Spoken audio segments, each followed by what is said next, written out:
বাংলাদেশে সরকারি চাকরিজীবী কর্মকর্তা এবং কর্মচারীর সংখ্যা হচ্ছে 14,50,891টি।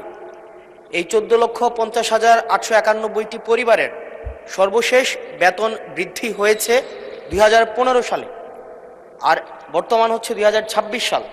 গত 11 বছরে কোনো বেতন বৃদ্ধি হয়নি, অথচ এই 11 বছরে মুদ্রাস্ফীতি 55 থেকে 65% পর্যন্ত বৃদ্ধি হয়েছে।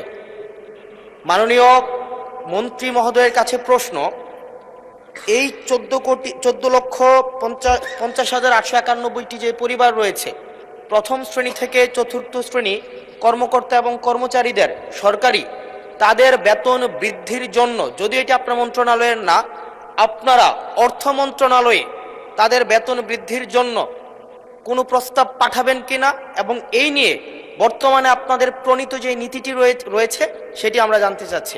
ধন্যবাদ। মাননীয় মন্ত্রী।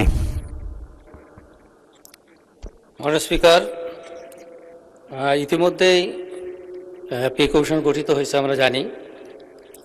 তো বিষয়টি অর্থ মন্ত্রণালয়ের আওতাধীন, আর এই বিষয়ে যদি পৃথক নোটিশ দেওয়া হয় তাহলে এই বিষয়ে বিস্তারিত মহান জাতীয় সংসদে মাননীয় সদস্যের উত্তরের জন্য উপস্থাপন করা হবে। মাননীয় স্পিকার, আপনাকে ধন্যবাদ।